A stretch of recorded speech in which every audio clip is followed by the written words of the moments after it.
All right. So, at age 8, I have this memory of standing in front of the whip stove. There's a picture that my mom took, and I had this bikini. It was like tied on the sides though. And had my hands up, and it's a side profile, and my belly is sticking out. And I don't know that my mom actually was trying to put me on a diet, but in my memory, what I thought of was that like my mom thought that kids weren't supposed to have bellies sticking out, and she didn't necessarily know that that is normal for kids.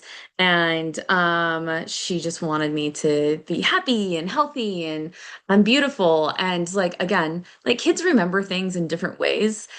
It's not necessarily the truth of like what my mom was trying to do or anything else.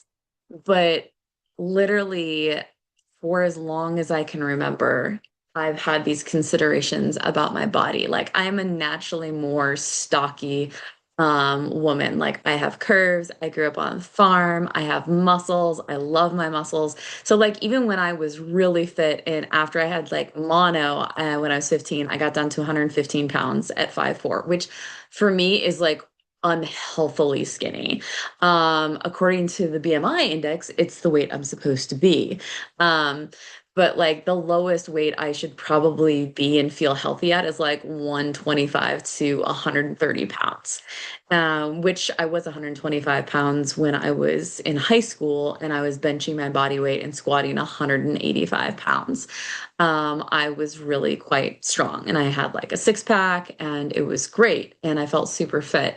Um, but yeah, I just had this crazy idea stemming from when I was 8 from that picture that was taken that I probably have somewhere. Um, but yeah, like we just, these social standards, like as women, we have to look a certain way or we're not good enough. And then my biological dad, I remember he used to like squeeze French fries and like be like fat and focus on that. Be like, you don't want to be fat, but I'm like, but he's also feeding them to me. So like, and but shaming me and giving me a hard time about it. But like, it's for as long as I could remember. And like, it's so interesting, the intention. Like, my dad at one point, my biological dad, when I weighed 185 pounds, when I had gotten like really big because of my back surgeries and like I literally couldn't move very much and was in debilitating pain. And I had just gotten like really bloated with water weight from the steroids that I was needing to take to manage pain and everything else. And he had told me that no good man would ever want me when I weighed like 100, and technically the highest I got was 186. I think he probably told me at 180 pounds, which ironically is what I weigh today. I weigh 180 pounds. Uh, I actually didn't get on the scale today, but like last week or whatever, I weighed 180 pounds. Now I am fairly fit. I'm a decent size for 180. Like most people wouldn't think that I'm that size, but it was just really sad that like growing up having this perspective that you have to be a certain size to be worth it.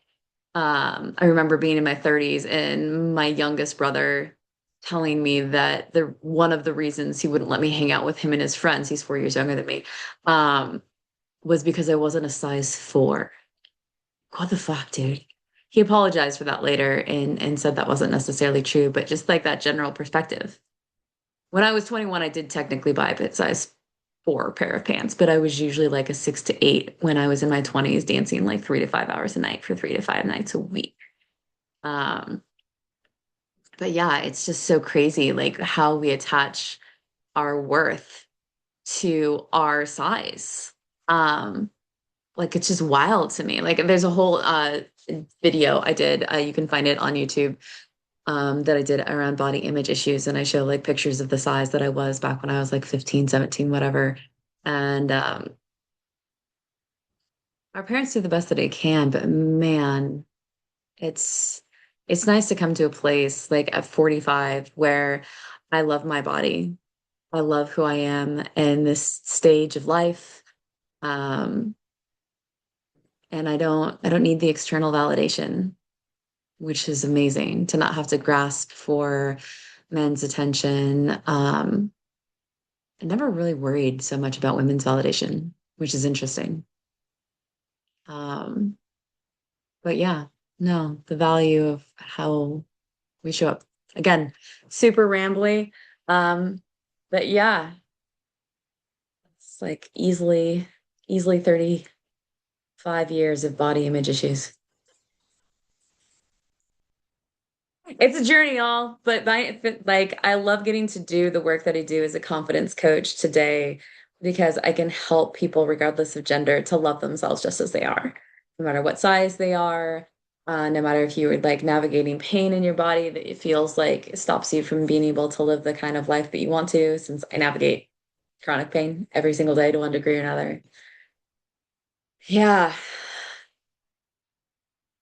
to love yourself completely and not have familial norms or societal norms or anything else force you to choose otherwise.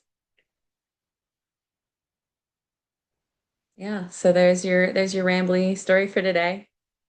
Day 8 of 365 as we meander through my life story. And yeah, might be a couple more elementary school stories before we pop into the fuckery of middle school, but real moments. Welcome to my life. I'm not here to put on an act for you. These videos are just off the cuff, raw, unedited, and let them fall where they may. See you tomorrow.